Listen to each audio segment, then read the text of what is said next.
Good morning po mga kapatid, magandang umaga sa lahat.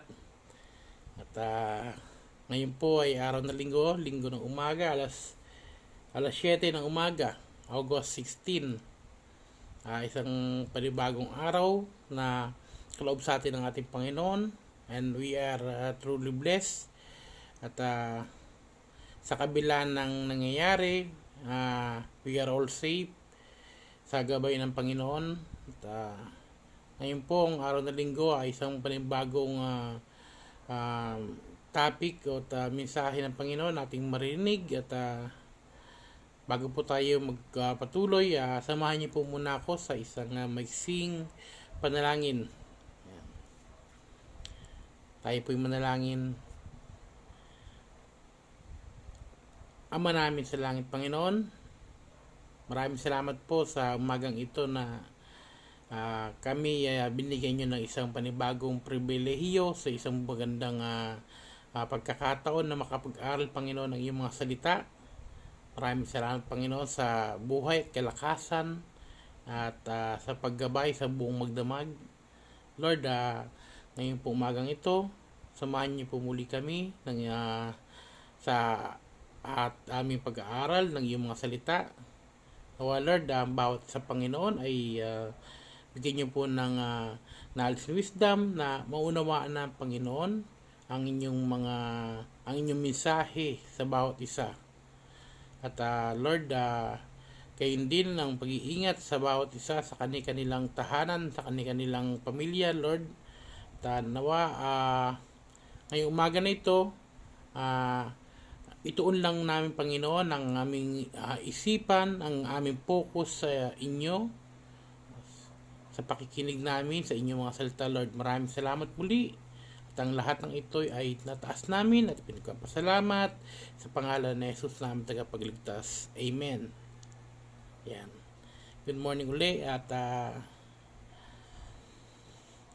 ngayon po, pang ilang buwan na tayo na nasa ilalim ng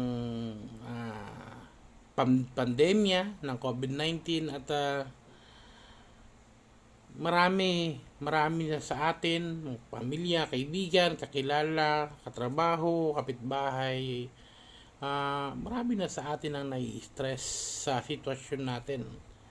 So talagang yung pag-aalala, laganap na yung stress at pagkabalisa tungkol sa COVID-19. Talagang tapos pinatindi pa ito o pinalala pa ng pang-ekonomiyang pagkabalisa.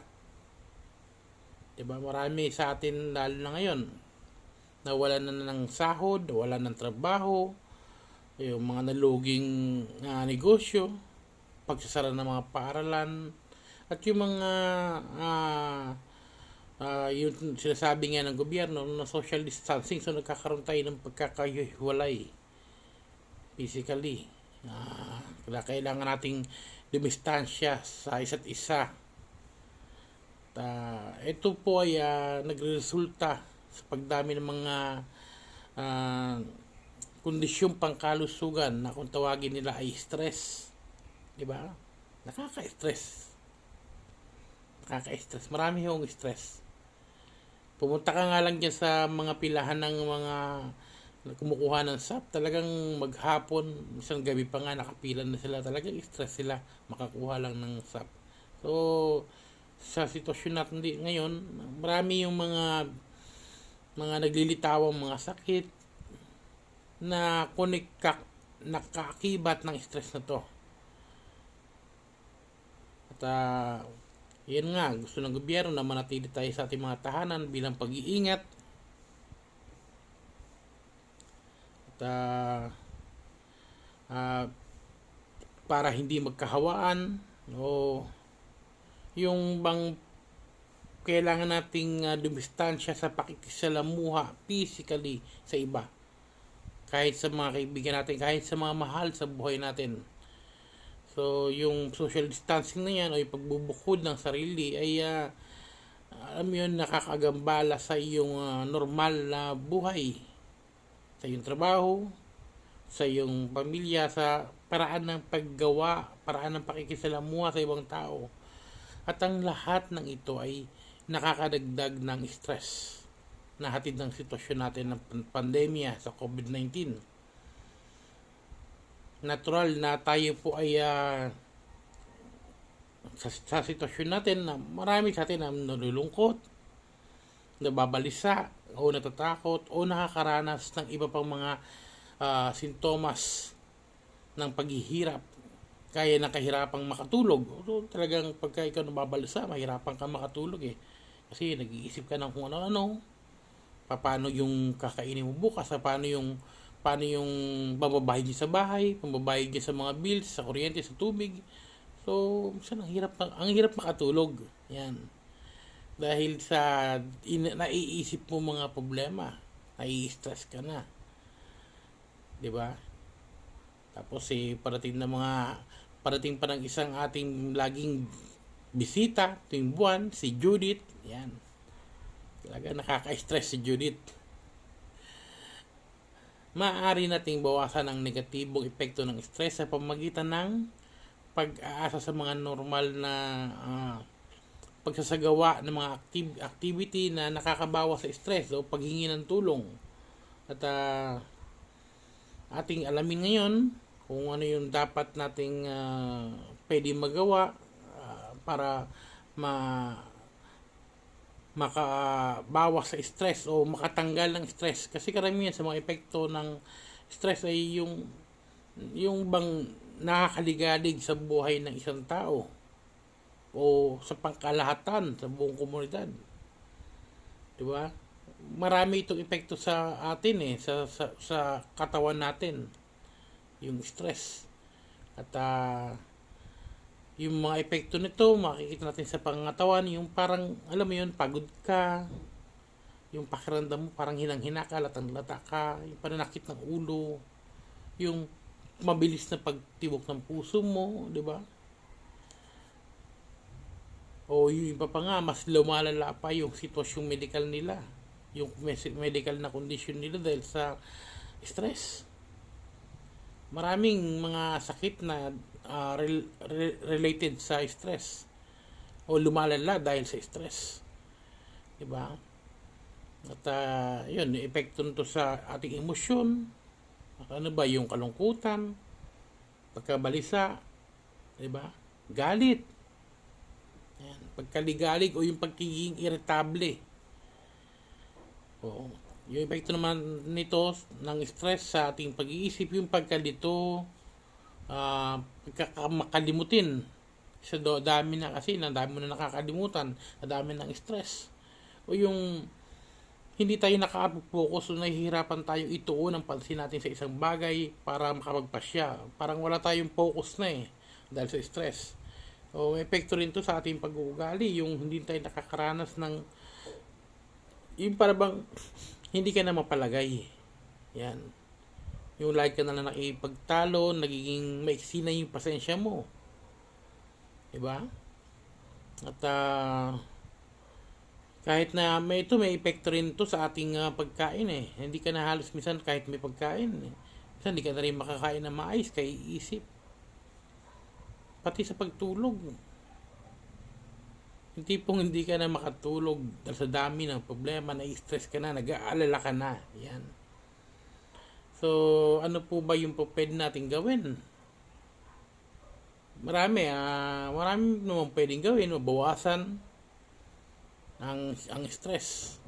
Sa iba, maraming may ginagawang yoga, may ginagawa silang pero panahon ngayon talaga sa sitwasyon natin ang hirap harapin ang stress dahil sa dami, dahil sa epekto ito ng pandemya. Parang hindi na siya, parang hindi na normal ang galaw ng buhay natin Pero dito po sa ngayong pong umagang ito ay ating pong pagbubulay-bulayan kung ano po yung pwede nating gawin na paano tayo magiging free para sa lahat ng mga stress na ito, sa lahat ng mga pag-aalala na ito. At ang ating pong topic ngayong umaga ay how to be free from anxiety. Yan. At ang ating pong teksto ay makikita at mabasa natin. Buksan po natin sa aklat ng Philippians o Pilipos 4:6-7. Philippians chapter 4 verse 6 to 7. Ano po sabi? Sabi po ay ito, do not be anxious about anything, but in every situation, by prayer and petition with thanksgiving, present your request to God, and the peace of God, which transcends all understanding, will guard your heart and your mind in Jesus Christ. Diba? Ngayon po, ating pong iisa-isahin, hihimay-himayin, ano po yung pwedeng magawa o maitulong sa atin na salita ng Diyos para matanggal, maalis ang yung pag-aalala, yung stress sa buhay natin. Kasi wala namang iba makakatulong sa atin, lalo na ngayong panahon na ito, kundi ang tanging Panginoon lamang na makapangyarihan sa lahat. Hindi ang kapitbahay mo, hindi yung best friend mo, hindi si Bombay, di ba? Tanging Panginoon lang, mga kapatid. At yan po ang yan po yung ating pag-aaralan ngayong umagang ito sa sinasabi po sa Bible, sa aklat ng Pilipos.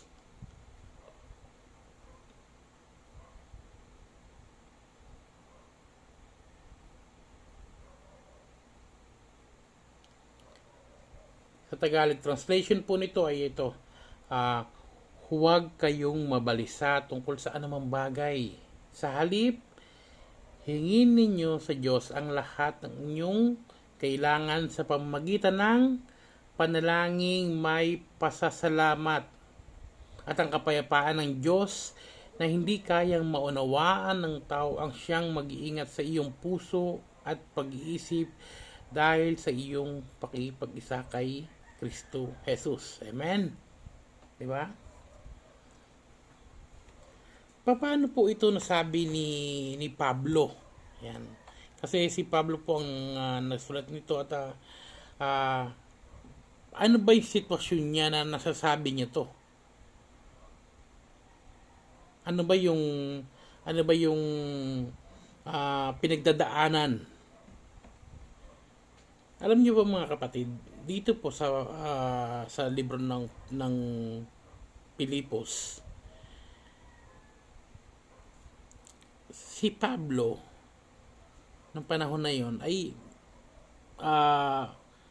talagang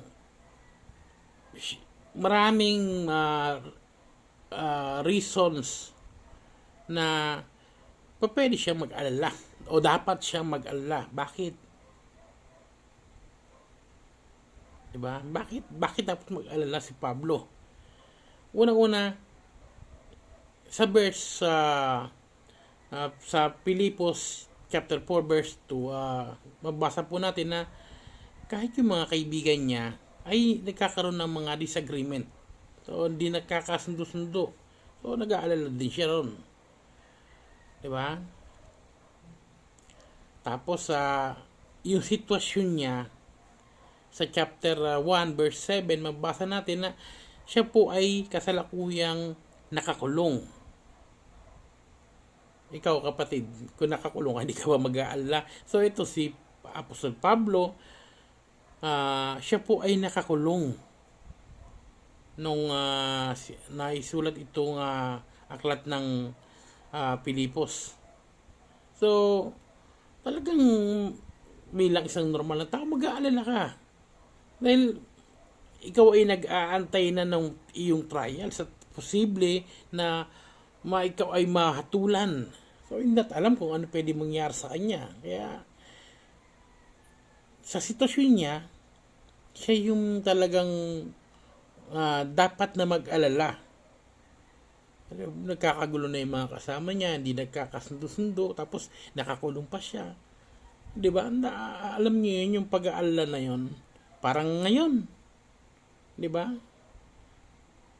Tayo, nakakulong sa sariling tahanan natin. Tayo ay naka-lockdown.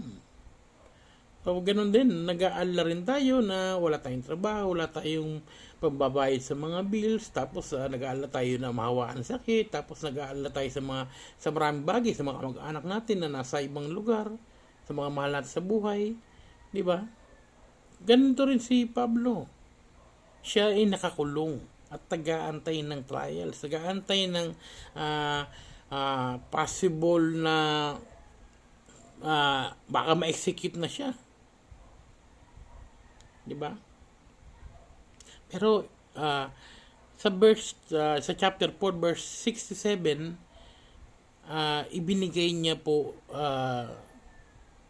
dito po sinabi niya na yung sikreto, yan, shinare niya yung sikreto kung paano natin ma-overcome ang anxiety, ang pag-aalala. Di ba? At yan po ang ating topic ngayong umaga. Kung paano natin malalabanan o mapagtatagumpayan ang stress o anxiety, diba? O ang pag-aalala. So, bago tayo tumuloy, alamin muna natin kung ano ba yung pag-aalala. Yung word na anxious ay galing sa word na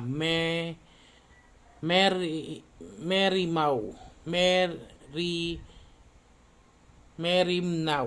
So, ito po ay sa English dictionary, to be pulled in different direction. Ibig sabihin, kumbaga, ito yung direction mo. Ito yung direksyon ng pag-asa mo. So, dito ka lang dapat. Pero, hinihila ka ng maraming direksyon. Halimbawa, di sa gilid mo, hinihila ka ng problema mo sa ganito. Yung sa kabila mo, hinihila ka ng mga due date mo. Sa likod mo, hinihila ka ng pag-aalala tungkol na sa COVID-19 na mahawaan ang buong pamilya mo o isa sa inyo. So, maraming humahatak sa pag-iisip mo sa iyong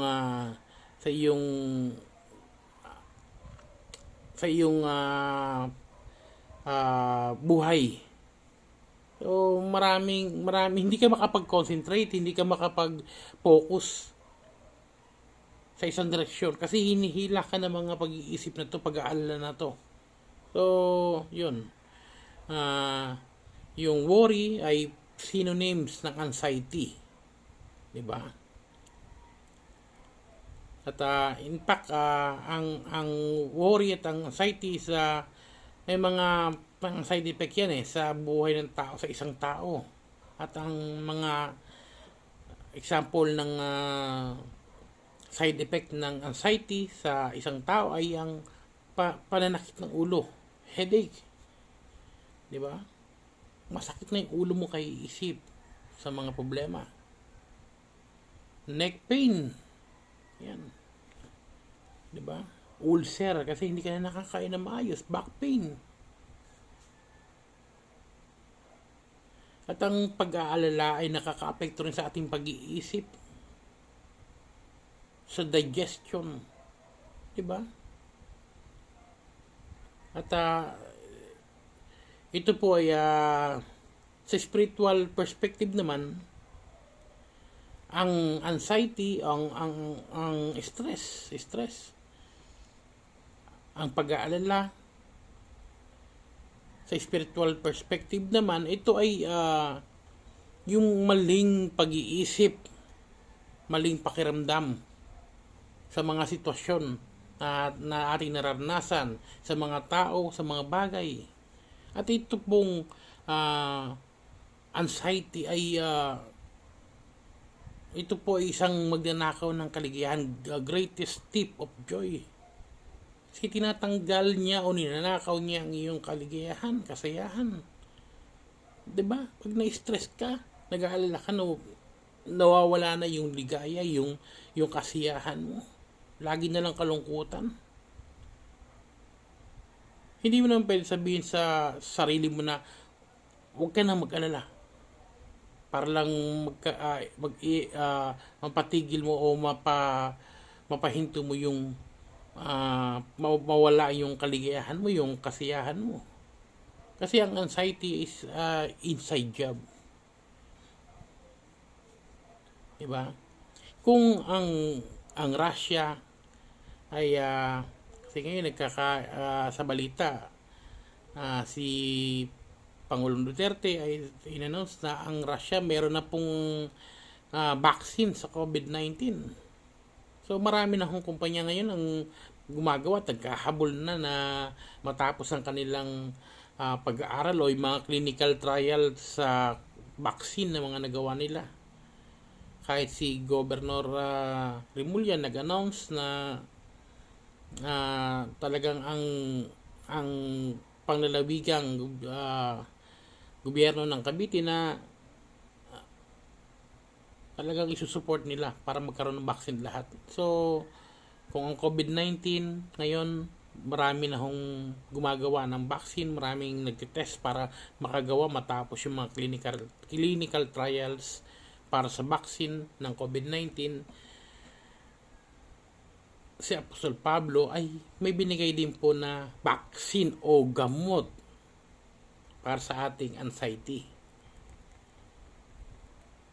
Diba? Etong Philippians chapter 4 verse 6 to 7 na ang sinasabi nga, huwag kayong mababalisa tungkol sa anumang bagay. So, dapat hindi tayo mababalisa. Sa halip, hingin ninyo sa Diyos ang lahat ng inyong kailangan sa pamamagitan ng panalangin, may pasasalamat at ang kapayapaan ng Diyos na hindi kayang munawaan ng tao ang siyang mag-iingat sa inyong puso at pag-iisip dahil sa inyong pakikipag-isa kay Kristo Jesus. So, paano po natin mapagtatagumpayan ang anxiety? Una,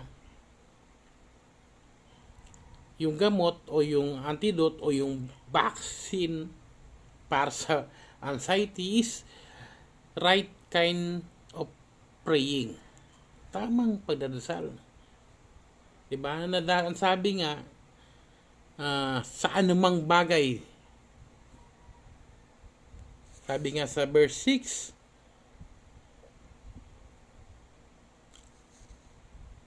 in everything, we pray about everything. Sabihin, we take everything to God in prayer. Lahat ng pag-aalala, lahat ng kabalisahan, inudulog natin ito sa ating Diyos. Lahat. Anything.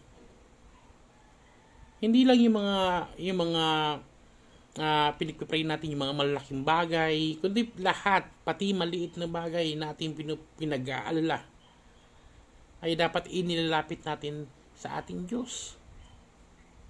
Kasi minsan itong mga bagay na ito na mga maliliit lang na mga problema natin, ito yung pagka hindi mo to nilapit sa Panginoon, ito yung posibleng na maging malaking problema pagdating na panahon. So dapat kung mag-pray tayo sa Panginoon ay lahat atin pong inilalapit sa Kanya.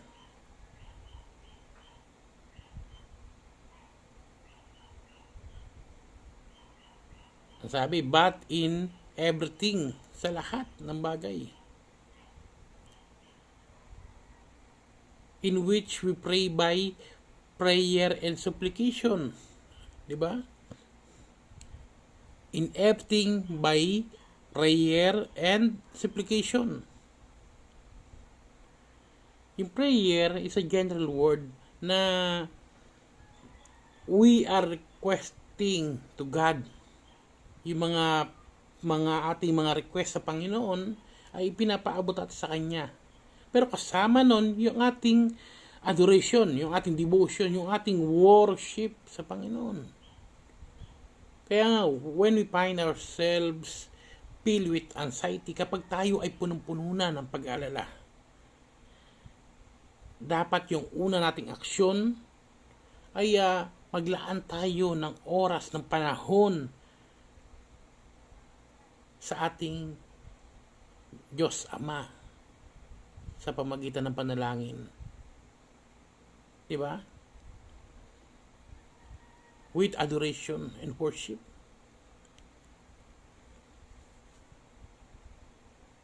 Adoration for God help us to remember the greatness of and majesty of God.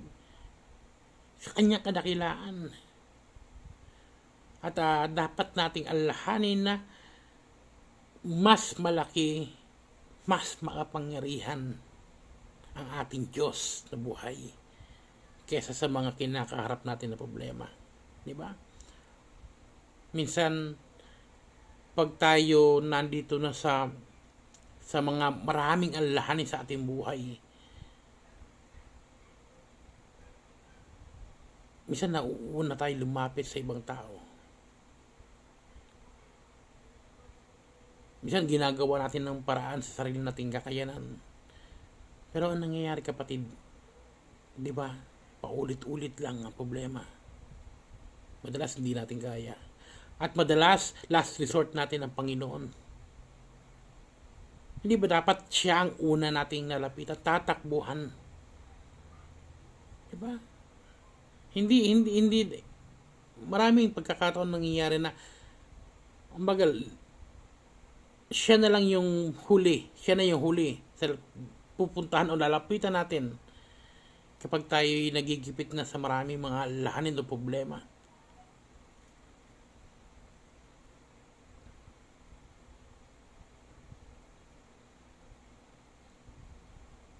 Kaya kailangan natin maglaan ng oras na manalangin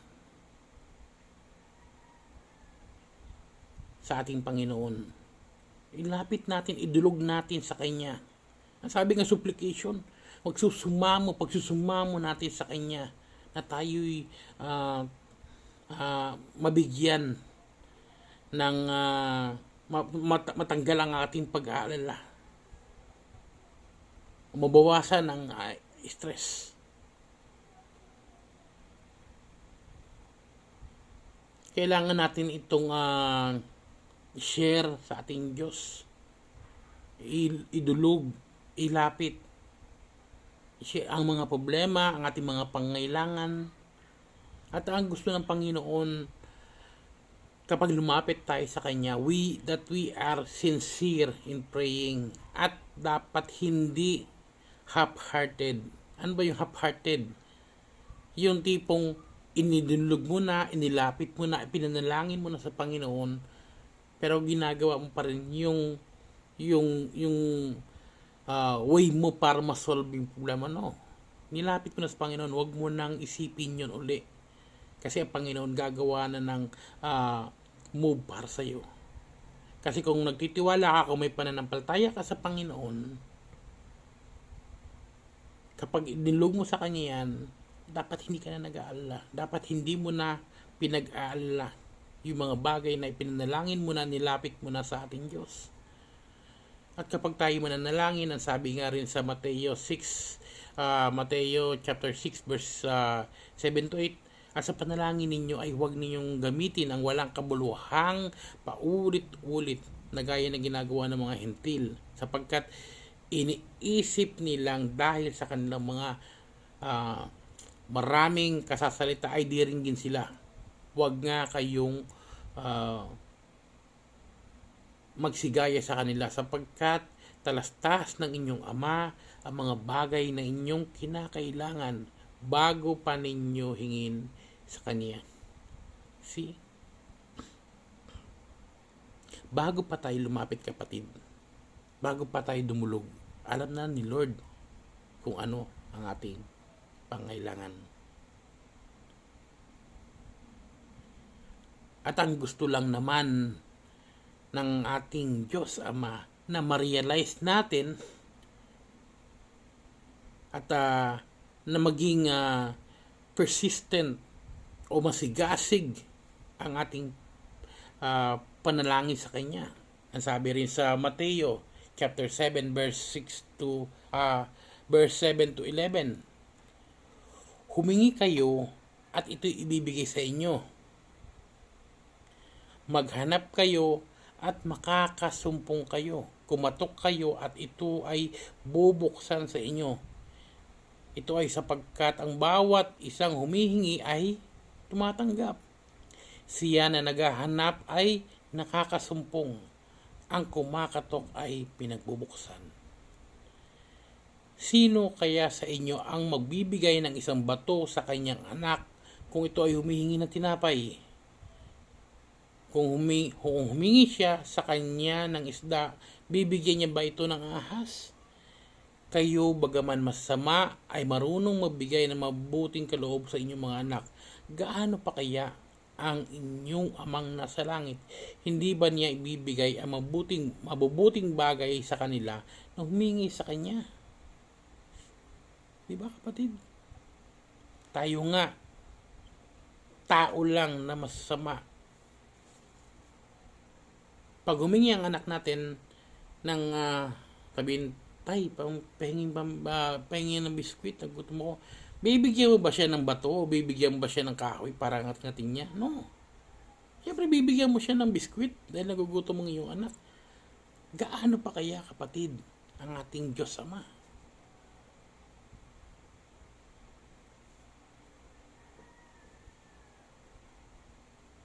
Di ba? Kung tayo nga, mga tao, dahil sa pagmahal natin sa anak natin, bibigyan natin ng tinapay pag humingi ng tinapay. Gaano pa kaya ating Diyos Ama na nasa langit?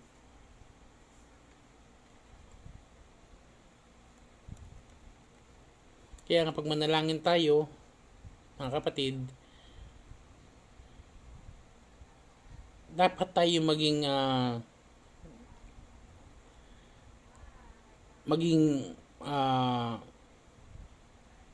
malinis sa ating hangarin. Actually, may time na nasasabi natin, bakit hindi ako nidinig, Lord, sa aking panalangin? Bakit nga ba tayo hindi nadidinig ng ating Panginoon? Basahin natin sa mga awit 66 chapter 66 verse 18, ang sabi, kung sa kasalanan ako'y magpapatuloy, di sana ako dinidinig ng ating Panginoon. So, sabi po sa awit, kapag tayo'y nagpapatuloy na gumagawa ng kasalanan, tayo po'y lumalayo sa Panginoon. At hindi tayo narinig ng ating Panginoon dahil sa kasalanan, nagiging harang, nagkakaroon ng barrier between us, tayo mga makasalanan at ating Diyos na banal. Kung patuloy tayong gumagawa ng kasalanan, yun pa yung minsan nagiging balakid o nagiging wall o nagiging barrier. Kung sa motor ngayon merong barrier, pag wala kang barrier, hindi ka pwedeng magbiyahe, hindi ka pwedeng mag-angkas. So ito rin po, itong barrier na to, itong kasalanan na to, nagiging barrier natin between us sinners and our holy Lord, sa ating Diyos Ama na banal. Kaya minsan hindi tayo narinig ni Lord kasi patuloy pa tayong gumagawa ng kasamaan. Kaya nga pag tayo manalangin sa ating Diyos Ama, ibigay natin lahat. Huwag ka lang alahati. At ang sabi pa, when we pray with thanksgiving, panalangin may pasasalamat. Alam niyo yun, kapatid, di ba minsan sa atin nga mga tao, masarap sa pakiramdam na pag merong humingi ng tulong sa'yo, tas na-appreciate niya, di ba masarap sa pakiramdam? Yung na-appreciate, yung nagsasabi sa'yo na, ay salamat kapatid ha, kasi sa tulong mo maraming salamat. Di ba nakakagaan din ng loob? Di ba? Na na-appreciate niya yung ginagawa mo. Ano pa kaya ang Panginoon? Na bawat oras ng buhay mo ay nandyan siya sa'yo. Ginaguide ka, binabantayan ka, kapatid. Kaya when we pray, dapat with thanksgiving. Dapat ina-appreciate natin on our part kung ano yung ginagawa ng ating Diyos Ama sa buhay natin. Ang ating Diyos Ama ay natutuwa kapag marinig niya na ang kanyang mga anak ay magsasabi ng thank you Lord. Diba?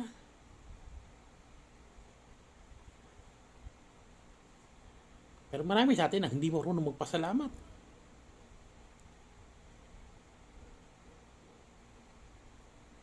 Kapatid, dumaan tayo sa napakaraming problema sa buhay natin bago pa yung COVID-19. At nalagpasan natin mga problema na ito dahil nilalapit natin sa Diyos Ama. Nagpasalamat ka ba, kapatid?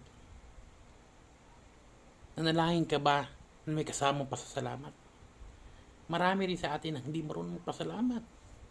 Kagaya na lang po nitong yung sa Lucas. Basahin natin sa aklat ng Lucas chapter 17 verse 11 to 9. Sa paglalakbay ni Jesus papuntang Jerusalem, nagdaan siya sa hangganan sa Samaria at Galilea. Nang papasok na siya sa isang nayon, sinalubong siya ng 10 kitongin. Tumigil ang mga ito sa may kalayuan at sumisigaw, Jesus, Panginoon, mahabag po kayo sa amin. Pagkakita sa kanila ay sinabi ni Jesus, lumakad na kayo at magpatingin sa mga pare. Habang sila'y naglalakad, silang lahat ay gumaling at luminis.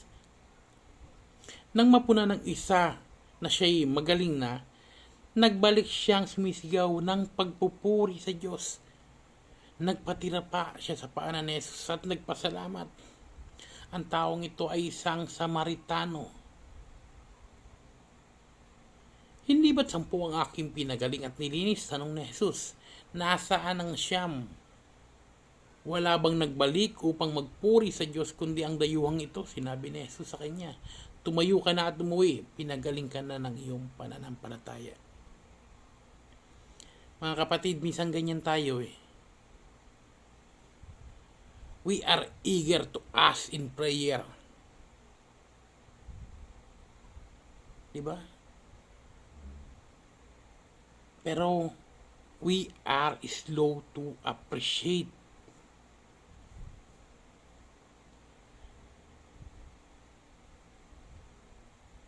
Magaling lang tayo pag may kailangan tayo. Pag nakuha na natin ang ating pangailangan na ating inilabi sa Panginoon, kinalimutan na natin ang Panginoon. Nakapokus lang tayo sa binigay ng Panginoon. Hindi sa Panginoon. Nakapokus lang tayo sa blessing na ibinigay niya, hindi doon sa nagbigay ng blessing.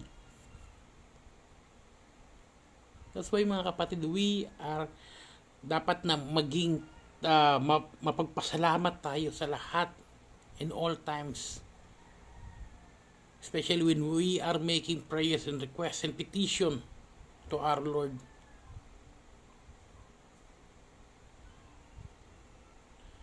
Dapat we are always be thankful sa ating Diyos. At sa pamagitan nito, nare-remind tayo sa lahat ng mga bagay na ginawa ng ating Diyos. sa buhay natin, sa pamilya natin, sa buong sa mga tao, sa bawat isa. Pinapaalala nito na yung ginawa ng Diyos sa buhay ng bawat isa. Sa pagbe-bless sa iyo, sa akin, sa lahat. That we must be thankful to God.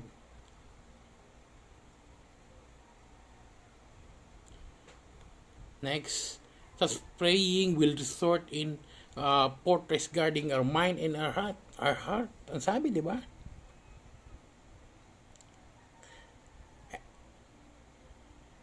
And the peace of God, which surpass all understanding, will guard your heart, your mind in Christ Jesus.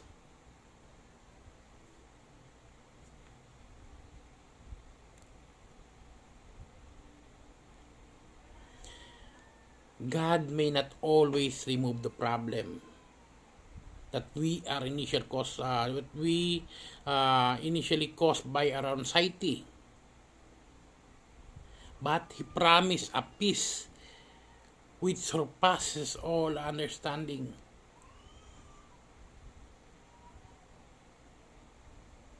Kapayapaan na di malirip.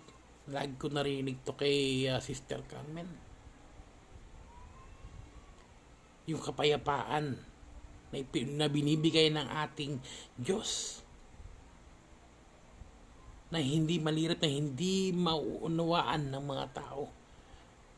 Sa mundo may standard tayo ng peace. May pangunawa tayo sa peace, pero ang peace, ang kapayapaan na binibigay ng Panginoon ay hindi mo mauunawaan.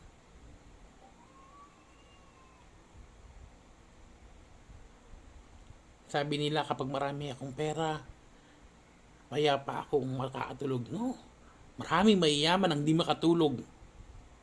Maraming tao, maraming pera, pero hindi makatulog. Pero wala kang kapayapaan sa buhay nila. Malusog ako, hindi ako nag-aalala dyan sa mga... No.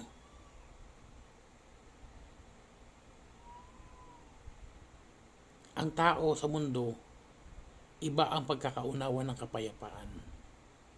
Pero yung kapayapaan ay binibigay ng ating Diyos kahit na wala kang pera, kahit na wala kang trabaho,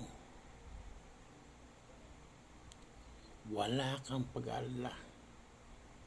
Kasi yung kanyang kapayapaan, sabi niya nga sa 1 chapter 14 verse 27, sabi niya, kapayapaan ang iniiwan ko sa inyo. Ang aking kapayapaan ang ibinibigay ko sa inyo. Hindi ito katulad ng kapayapaang ibinibigay ng mundo. Huwag na kayong mabalisa. Huwag na kayong matakot.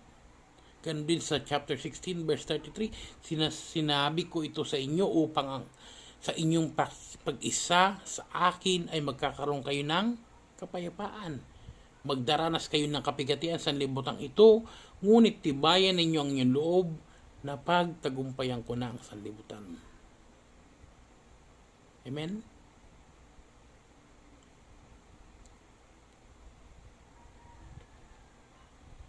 Ang kapayapaan ay binibigay ng ating Panginoon ay para itong guard o itong harang o fortress sa ating puso at sa ating isipan. Dahil ang ating puso ay magkakaroon ng maling pakiramdam. Tama? Ang ating isipan ay magkakaroon ng wrong thinking, maling pag-iisip. Pero itong kapayapaan na binibigay ng Diyos sa atin ay puprotektahan o i-guard niya ang ating puso at ang ating isipan. Minsan, dahil nga hindi totoo yung kapayapaan na nating natatamo dito sa mundo, nag-iisip pa rin tayo. After ng problema na-solve, may problema na naman. Iisip ka na naman. No? Pag kapayapaan na binibigay ng ating Panginoon, lahat ng pag-alala, mawawala yan. Kasi ipinagpapasa Diyos mo na lahat yan. Amen? Now, we are dako na po tayo sa ating conclusion. Itong kapayapaan na binibigay ng ating Panginoon ay para tayo palaya sa ating anxiety, sa ating pag-aalala. Isa result po ito ng ating mga panalangin sa ating Diyos. Yung tamang panalangin, praying about everything, praying with supplication, praying with thanksgiving. And all this is possible through Christ Jesus. Because He is the source of our spiritual blessing from God, including the peace that surpass understanding. Sabi sa Ephesians chapter 1 verse 3, purihin ang Diyos at Ama ng ating Panginoong Hesukristo. Pinagkalooban niya tayo ng lahat ng pagpapalang espiritual at makalangit dahil sa ating pakikipag-isa kay Kristo Jesus. Diba? Because in Christ, lahat ng dinidesire natin na kapayapaan, kagaya ni Apostol Pablo, na nakakulong, siya po ay payapa. Hindi siya nag-aalala. Ikaw, kapatid, do you desire the peace of God? Kung yes ang sagot mo, kapatid, then you must be in Christ. Ang sabi po sa Galatia chapter 3 verse 26 hanggang 27, dahil sa inyong pananalig kay Kristo Jesus, kayong lahat ay anak ng Diyos. Ang buhay mismo ni Kristo ang isinuot sa inyo na parang damit ng kayo mabautismuhan sa Kanya. Amen?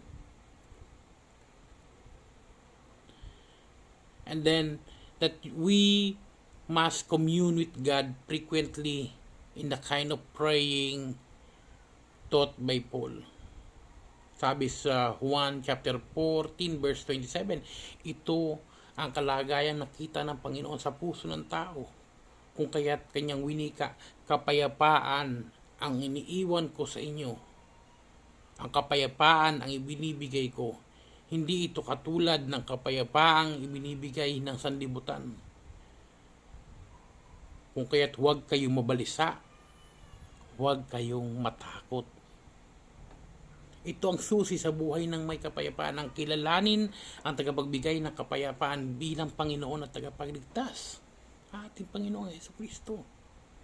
Ito ang mag-iingat sa ating puso at isipan upang hindi tayo magulumihanan sa mga kaganapan sa ating kapaligiran sa COVID-19.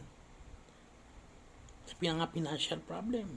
Kapatid, kaibigan, taglagi mo ba ang kapayapaang ito? O ikaw ay labis na naguguluhan, hinahanap ang kasagutan sa marami mong katanungan, balisa na ang iyong isipan at nagababagabag na ang iyong puso. Ang kapayapaang hinahanap ay matatagpuan lamang kay Kristo. Amen? At ito ang binabahagi ni Apostol Pablo sa atin. Kilalanin mo siya at tanggapin bilang Panginoon at sariling tagapagligtas, at ang di malirip na kapayapaan ng Diyos ang mag-iingat sa iyong puso at isipan sa pamamagitan ni Kristo Jesus. Amen? Tayo po'y manalangin. Ama namin, Panginoon, maraming salamat po, Panginoon, sa kapayapaan, Panginoon, na ibinibigay mo sa amin. Maraming salamat dahil ang kapayapaan na ito ay hindi katulad ng kapayapaan na ibinibigay ng mundo. Kami po, Panginoon, ay lumalapit sa inyo. Kami po ay dumudulog at nagsusumamo. Amin pong nilalapit ang lahat ng aming pag-aalala, ng aming kabalisaan.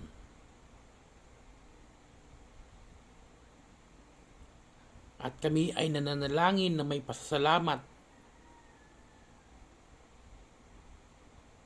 sa pamamagitan ng aming pakikipag-isa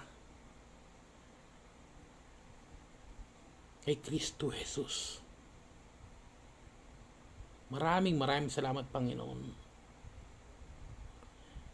sa iyong mga salita na nagpapaalala sa amin, kagaya ng sinasabi ni Apostol Pablo sa aklat ng Pilipos,